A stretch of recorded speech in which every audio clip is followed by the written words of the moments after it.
Well, hey, Steph, I'm so glad that you're able to join us today. I'm excited to dig into a bunch of topics, but welcome. Thank you, Justin, for having me, brother. This is going to be a lot of fun. It's cool seeing you in a new season of life because Mm. I knew you as a husband, but not yet a dad. And we just got done talking about how you're now officially a dad. You took the last 7 weeks off. Today is day one that you're actually back in the office. And what a privilege it is to have you choose us and be on this show. So thank you. No, I appreciate that, man. Yeah, it's definitely interesting being back. I mean, I've been working the last 7 weeks, but I really haven't been doing too much or as much as I usually do. So I'm all in. I'm all in.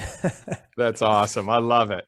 So I'd love to kind of just hear your story. I mean, I luckily know tons of bits and pieces of this just from our interactions. And you and I have really gotten close. I think we originally met. We have so many mutual friends, but I think I Mike know. Dillard originally connected Yes. us. Yeah. Dinner at his place. Yeah, we had an awesome time with him and with Cody Sanchez and Chris Yeah. Petkus and Yeah. you and your wife and my wife, and it was just an incredible conversation. That dinner ended up being like a 6 hour dinner. It It's was fantastic. awesome. Yeah. Yeah. The So days of quote unquote freedom, I know you had kids for a while, but just now with a newborn, it's like everything, all the attention's on her. oh yeah, you'll notice a season where it shifts, but you'll get it back. That season Yeah. will shift back, and you'll gain more freedom again. Yeah. Um, but I'd love to hear your story as an entrepreneur. Why did you get into entrepreneurship? Why did you move to the US? I mean, you've kind of been Mm. and lived all around the world. You could be anywhere. Yeah. Why here? Yeah. Well, my wife's American, Christine's American, so that's why we're here. And I'd been to America quite a few times prior to meeting my wife, Christine. And I love the place. I mean, this is such a rich, fertile place for innovation and creativity, and the for lack of a better term, the American dream. It's a really an interesting concept, especially as an outsider looking in. I've been living here for 4 years now. America is this beast that is very different to the rest of the world. I've spent a decent amount of time in China as well. And I mentioned China because it's almost like, I don't want to say culturally or geopolitically the opposite of America, but they do sit on varying ends of the spectrum, right? And so and even Australia being more socialist in nature, right? And coming to America, where there's this independence and this value of independence and creating and accomplishing and achieving and being at the pinnacle of whatever it is that you're interested in. There's excitement around that, right? And so being here has been eye-opening for me and also deeply rewarding as well, and enriching and expansive for my business. But for me, what got me, to be really honest and very transparent, what got me into my entrepreneurial journey and wanting to create wealth for myself, but also impact and income, right? Like that has been a big part of my life, wanting to create impact in the world that is meaningful and tangible. And all of that, even the desire to create incomes. We grew up lower class, or maybe upper lower class, or maybe like really lower middle class. And so we didn't have a lot of money. And my father's relationship and my mother's relationship to money was very strained.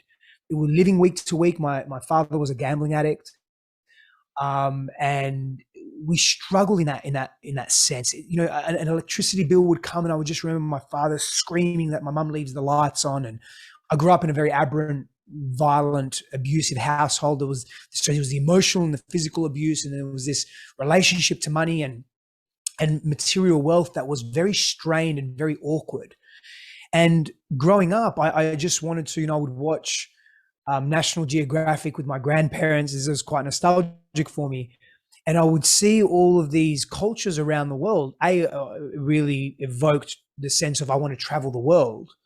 And B, I got sad. I got sad looking at all these people in developing nations that didn't have the things that we had, which was a roof over our head and food on the table. We had at least had that. I said, well, I want to make a difference in the world. And so that idea, it grew, it expanded, and I wanted to do more of that. And I was also tired of not having money. And so I wanted to create more wealth. And to be honest, I spent a big portion of my life, of my adult life, 15 years being in debt, not having wealth, not accumulating wealth, not being able to hold on to it, not knowing how to invest it. I had these grand ideas, but I had no structure and substance. I had no education. And honestly, I hadn't done my inner work to really equilibrate those wounds about money, like my money story, not from a perspective of mindset, but from a perspective of deeper inner child healing, somatic, emotional, spiritual healing. Wow, there's so many layers to, what you just described here, and your story sounds fascinating. And it's interesting hearing the family life that you had, the household you grew up in, and maybe the different moves that you would make, and also just this flip, right?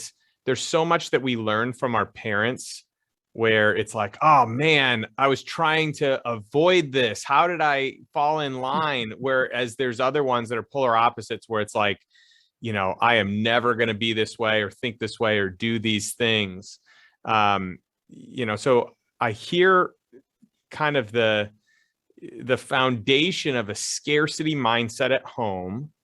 And I'm wondering how you bridge the gap to living in such abundance today. And I know for a period of time you were trapped in scarcity, right? That's a decision you have to make.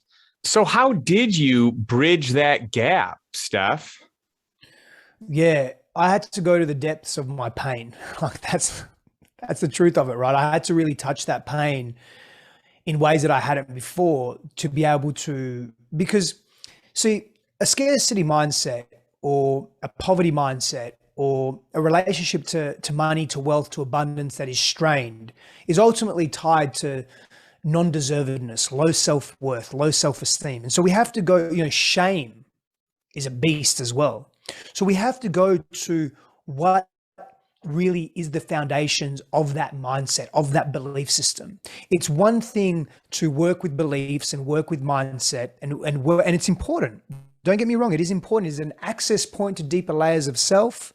It is a way to see and feel the world differently, more see the world differently. It's a way to begin to understand that an alternate reality, an alternative reality exists for you that could be far more beneficial, far more value aligned with who you're becoming, who you want to be, and who you are, and who you don't want to be. But to really go deep, we have to get into the body. We have to close the loop on that trauma. And self-worth and shame are very, very big aspects of ourselves, of the human condition. And when that self-worth is low, like it was with me, and I would compensate in the world, and it was so low that I would do anything, including sabotage myself to look a certain way. So I would get the cars, have a nice car, but it would come out, I couldn't afford the car. So I had to put it on credit, or I would get myself in massive amounts. I was at $150,000 of credit card debt. And given that was surviving, that was business, that was myriad choices that I made that were just not mature choices, because I was wanting to be seen in a particular way, because I was compensating for my low self-worth, because I didn't like who I was, and I hadn't dealt with that pain. I hadn't dealt with the effects of the abuse and the trauma and the environment that I grew up in. And so I had to touch that, Justin. That's how I bridged the gap. And I did that in a work, and I continue to do that in a work, of course, but that's when everything really shifted. And I also want to say, credit where credit is due. I was on that path and on that trajectory before I met Christine. And when I met Christine, my life really expanded in ways I could never have, well, actually I could imagine. I was dreaming about it for many years, but it expanded in really profound ways, because she not only saw my potential and believed in me, which very few people did in the world. That was my experience, at least. But she also didn't judge me, and she met me with compassion. And compassion for me was very difficult. Judgment, or non-judgment rather, for me was very difficult, because I never had that experience with my father and my parents. My mum, not as much, but my father was very judgmental and very non-compassionate. And so having that from my partner was first at all very shocking. I didn't believe it. I didn't want to embrace it. But as time went on, it really helped me tap into and touch aspects of me that I hadn't been able to before. And that gave me energy. And that gave me more confidence. Now, it wasn't that she gave me confidence. It was being witnessed in a particular way that I then interpreted and I ran with it. I'm a relationships person. You put me in relationship with anyone, and if I can add value to that relationship, I most definitely will. And if I can ask for something, I most definitely will. So it's reciprocal, and we're growing together. And Christine knew a lot of people here in America. I was very foreign to America. I didn't know anyone here. And she would introduce me to her friends and people, and I would make use of those relationships. I would add value, just natural value to that relationship. I didn't need anything in return because I was just grateful to make friends and create friendships and partnerships and ideate with people. And, you know, over time, the more we do our inner work, we create spaciousness in ourselves. And so I was just continuing to create spaciousness in myself. And the more space that's there, the more I can choose deliberately to, what do I want to fill that space up with? And so that's where I started really creating more wealth for myself. Like in the first year that I met Christine, I paid off all my credit card debt and saved money and invested that money. And part of it is I needed someone to believe in me so I could believe in myself. I needed a real life example. We often need that outside of ourselves so that we can then go inside and within and say, oh, that's how I do it. And that was, you know, in short, how I began to build that bridge. But the foundation was really working with my low self-worth, low self-esteem, working with the shame, working with the trauma. You know, man, I did that for years before I met Christine. I was very responsible for that. And I remained in solitude. I worked with practitioners, counselors, psychologists, shamans, spiritual healers, guides, coaches.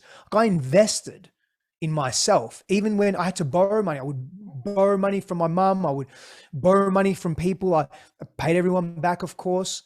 I would borrow money from the banks, the credit cards. Like I would do whatever it took. I was relentless with my self-healing journey.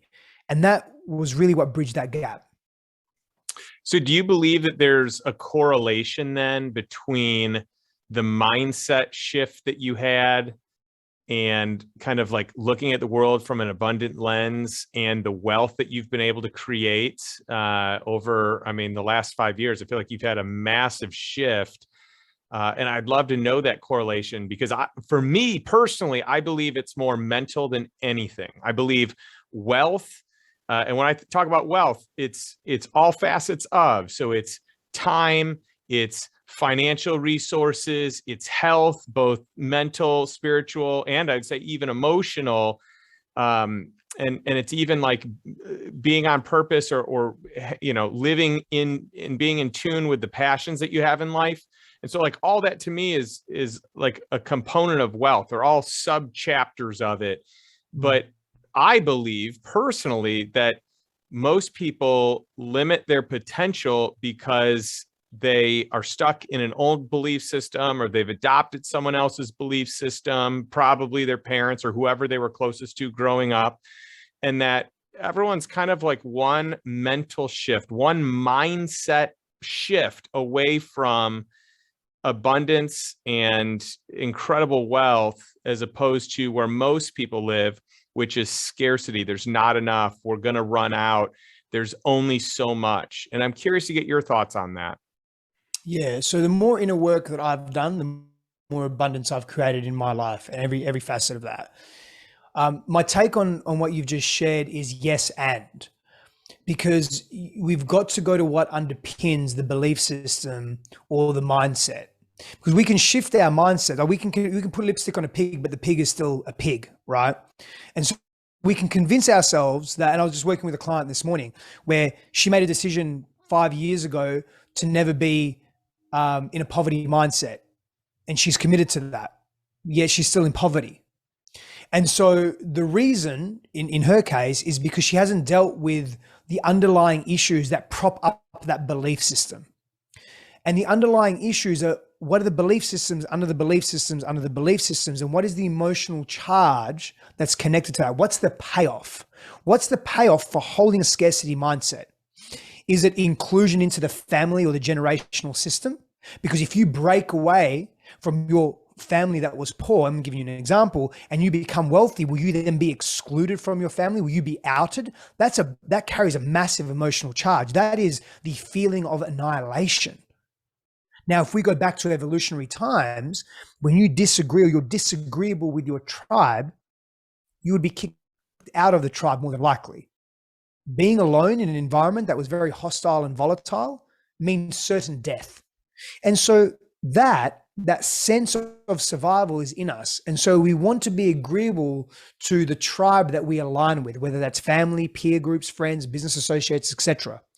And so we have to deal with the emotions and the patterns, the psycho-emotional patterns that are attached to belief systems and mindset. We can work with mindset. It's a layer, right? We can work with that layer. However, can we sustain that mindset shift? We enhance our ability to sustain it when we do the deeper work, the emotional work, the foundational core work, the somatic work, by physiologically closing any trauma loops that exist in the body. And that is a regulation of our nervous system. That is a physiological regulation of our nervous system. And that means we move out of subtle sympathetic nervous system response into a more profound parasympathetic nervous system response. And that becomes our base operating way of being in the world, as opposed to everything's a threat. When we're able to do that, we're able to sustain changes or sustain belief systems or new ways of being in the world. And that's how we enhance that, create greater sustainability, longevity, and also faster acting momentum.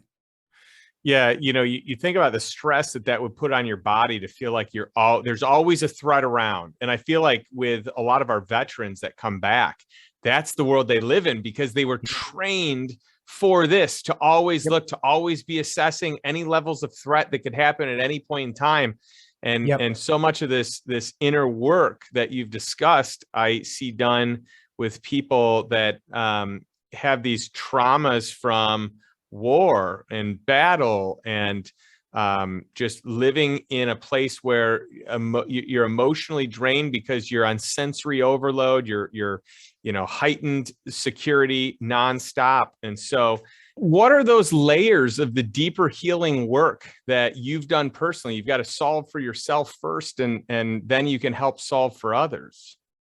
Yeah. So, I mean, yes, a great question. My background, I've an extensive background in this area, but essentially psychology, behavioral science, trauma-informed somatics, developmental psychology. And so the layers are working with some of the belief systems, some of the ideas formed during early childhood, so during our developmental formative years, where we really walk around in this brainwave state that absorbs so much of the environment and takes it for gospel, takes it for what it is.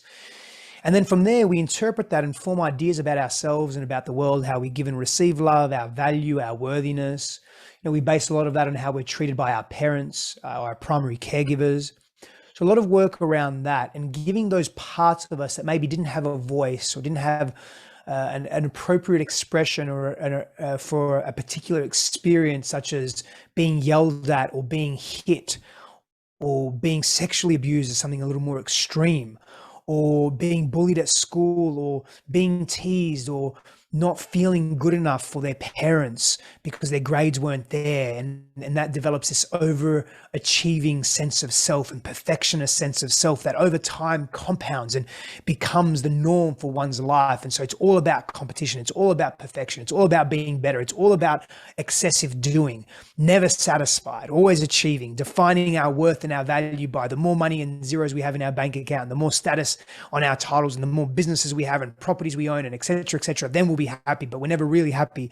So we're searching the emptiness of life. It's working with those parts. It's inner child work. It's somatic work. An example of somatic work is breath work. Breath work for expanding consciousness and tapping into the unconscious emotional self.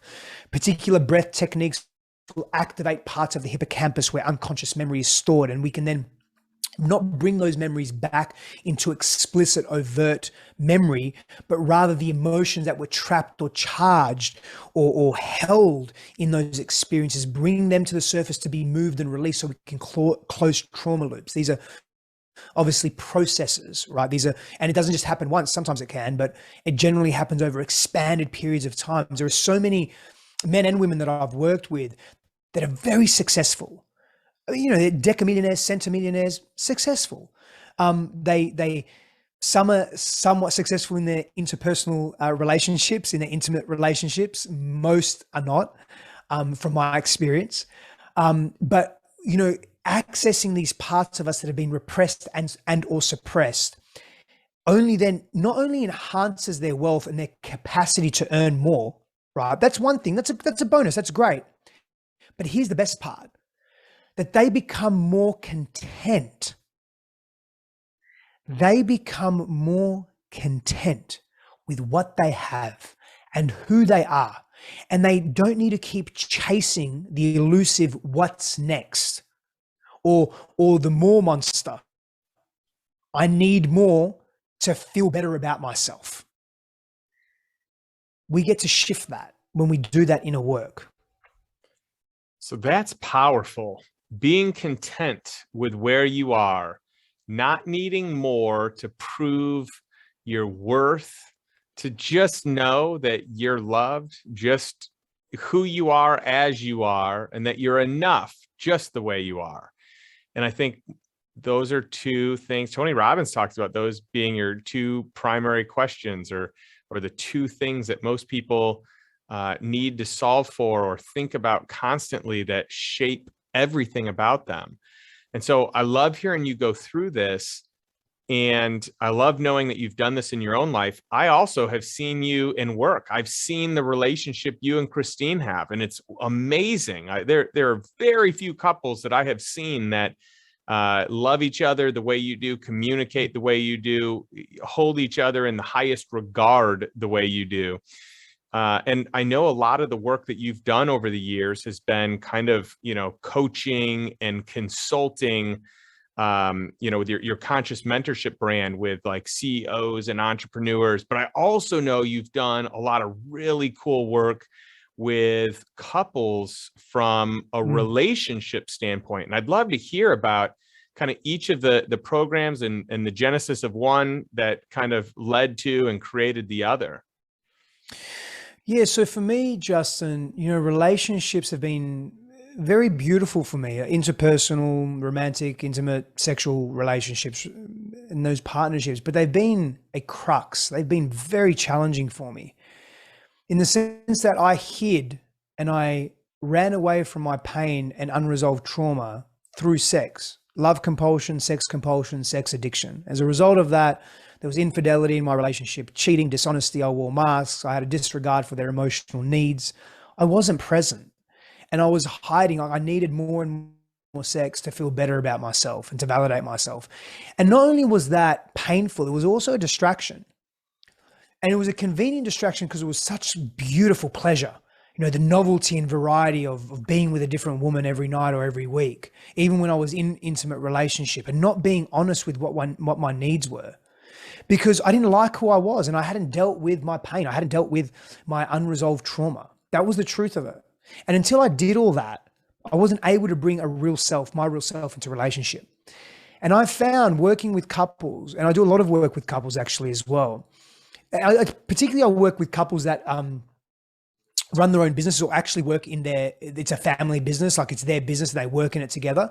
Because it's really challenging. Christine and I are the same. We work together, and we live together, and we love together, and we're partners together. And that can be actually really challenging to do that.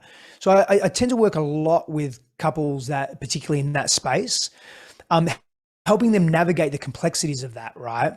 And still be in polarity and still be in honesty and still help the business grow and all those good things, and really get to the truth of what are the blocks around that and what are the limitations around that. But I've found that when you are deeply honest with your partner, you attract, when you bring yourself to the world fully, you attract, let me go back. When you bring yourself to the world fully and you don't edit yourself and you care about yourself and you like yourself and you love yourself and you see yourself and you honor yourself and you bring that to the world, you attract a very different caliber of relationship, one that's actually in alignment, not only with who you are and who you want to be, but who you're becoming, truly becoming.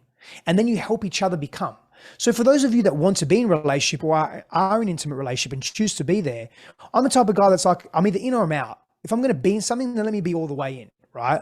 Let me maximize my time and my energy in the space that I'm in.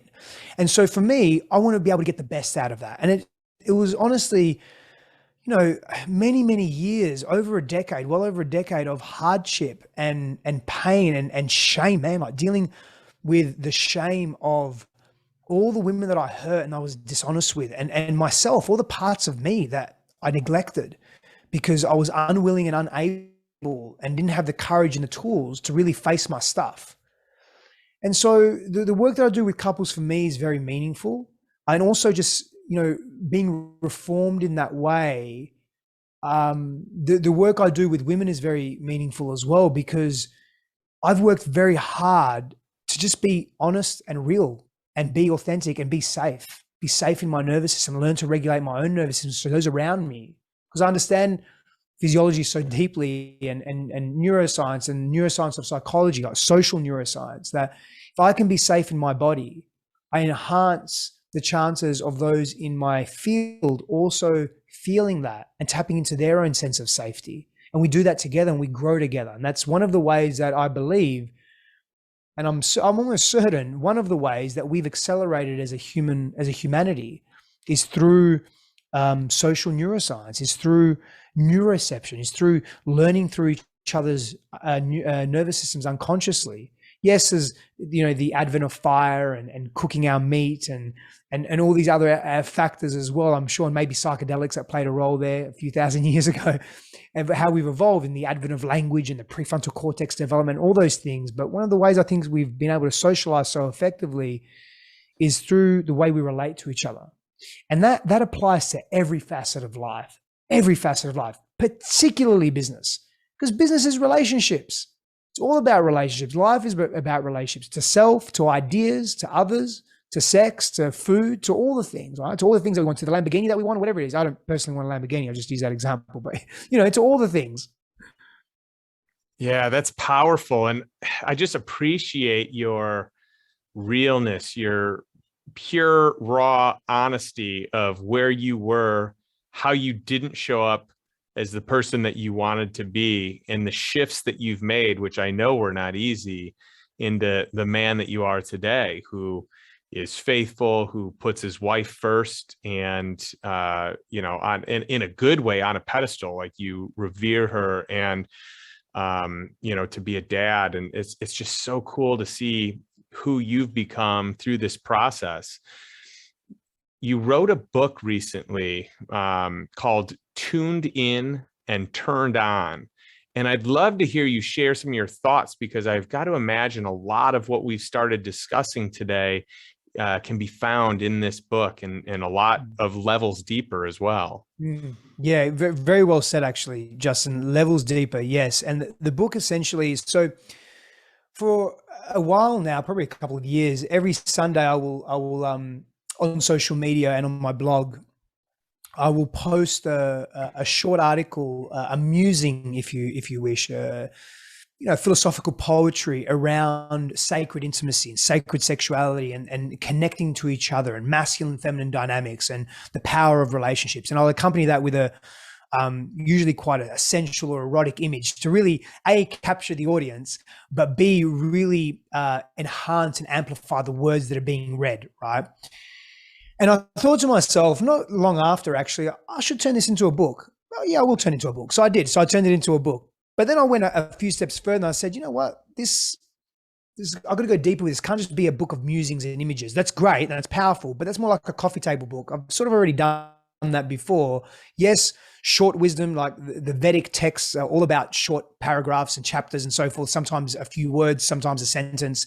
And that's pertinent and potent and powerful, but I wanted to go deep. And so with my editor, we split it up into seven themes that are relative to being human in relationship. And what I did was, in each theme, I speak to the relevance of that theme in our lives and how it plays out in every facet of our lives, but also the developmental hindrance that occurred when we were young, how that was formed, and how that can sometimes develop very unhealthy habits as adults. And so I provide those connections and those links. I share a lot of my own personal story. And then I provide, I don't want to say solutions, but practices to engage in that can begin to shift you into more positive, healthier habits and patterns. And in the musings, each theme has about 10 to 12 musings. So there's about 80 something musings in the whole book that are really there designed to show you what's possible. And they speak to a variety of subject matter, but all through the lens of sacred intimacy, of relationship, of sexuality, and how powerful our sexuality can be. And when we really learn to harness that energetic, emotionally, spiritually, physically, materially, we can create massive affluence and abundance in the world, in our world external to us, but in our internal world, where we are consistently satisfied and we're not driven by feeling the void of not being enough, but rather we're driven by pure inspiration. We're pulled towards the thing that we're yearning for and that we're envisioning and dream weaving, as opposed to, oh, I don't feel enough, so I have to fill that void with something. Let me buy the next condo or the next big business deal. Let me make the next $10 million or whatever it may be. And so I go a lot deeper into that. It's quite a decent sized book. Yeah. Well, it's interesting because that is the addiction that I think a lot of people with like an alpha personality have. It's like, Yep. You might classify it as, I want more. I have this insatiable desire for more, but it's often not that. It can be that, but I actually think it's the thrill of the next thing, the thrill of the kill. It's this heightened, dopamine blast that you get, and just what it's like to take some sort of risk and to, kind of be living on the edge a little. And I think that there's an addiction that a lot of people have to those emotions. And, Yep. and sometimes people will manifest that in like their relationships, and that's probably not the healthiest way to do it, but that's how you can make the relationship exciting. Right. And so it'd be interesting to hear you dissect that a little bit more. Yeah, for sure. So we'll either do that. We'll put in the relationship and place an expectation on someone else to fill that void within us, and that's a heavy burden for someone else to fill, right? Or we'll place that burden, and maybe it's not always a burden, but we'll place that responsibility into the next thing that we're doing that we need to be successful, that defines our identity in the world. And if that doesn't work out, or if the relationship doesn't work out, or if that person that's carrying that very heavy load, whether they know it consciously or unconsciously, can't do that and they give that load back to you, we take it as rejection or abandonment or humiliation, which is often amplified by unresolved rejection, abandonment, or humiliation, which hasn't been resolved, like the core wound. Here's an example. When you have a thin gold chain and it's in your drawer and you pull it out and it's all knotted up and you're trying to undo the knots and it's really challenging, but then you get that one knot, and when you undo that one knot, all the other knots just unravel and you've got the thin gold chain. That's like our emotional wounds, right? We wouldn't have just experienced rejection for the first time when we were 35 years old. We probably more than likely experienced rejection when we were very young and we haven't processed it appropriately, physiologically, mentally, and emotionally. And so when we deal with the core wounds, we seek to project less and we seek to take more responsibility for who we are and who we want to be, as opposed to saying, well, I'm going to put it all in the relationship. I'm going to put it all in this deal that I've just done, with 30 properties, and as soon as they all sell and I get 200,000 from each, oh, it's going to be great. And I can't, no. Do that thing. But what's the energy behind it? Be in the relationship, but what's the energy behind it? What are you giving and what are you taking? And importantly, how are you giving? Why are you giving? And how are you taking and why are you taking? Is it coming from a place of deficit and pain and avoidance? Or is it coming from a very genuine place? And that's where we often don't go there as people. I'll say one more point to this, right? Ignorance can be defined as a lack of awareness. Most of us are ignorant to the things that we need to look at because we don't want to be aware, because awareness is power. And with power comes great responsibility. So it's easier to avoid being aware, keep distracting ourselves with all the shiny lights and the things like the new relationship after the new relationship after the new relationship, because when the honeymoon period ends, then it gets too difficult. So we break up, and we often break up too early. Some breakups need to happen, but often it's too early because we haven't extracted the lessons. Then we jump to the next relationship because it's exciting. The dopamine's there, the anticipation, the anticipatory hormone of dopamine props us up. So we avoid being aware. If we can just be aware, then we have to take action on the awareness, because it's more painful to be aware of something and not take action on it and know that we need to, than to just not be aware of it at all.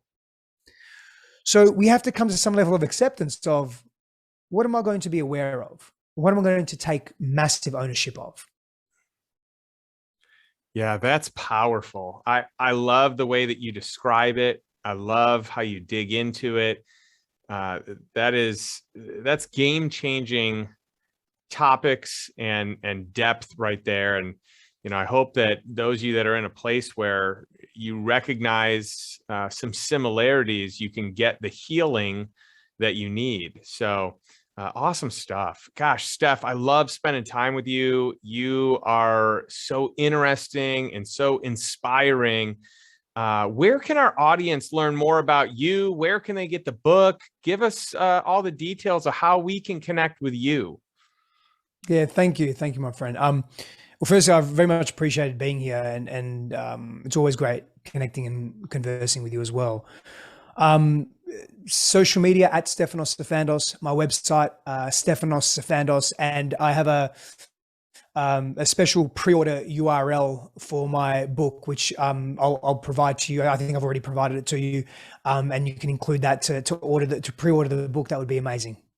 Awesome. Well, we'll get all this in the show notes, and I'm just so excited to have you on today. This has been such a fun session. I appreciate you sharing all your expertise, all the trials and tribulations you've had, and how you've solved for them, and really moved into the position of the man that you wanted to be.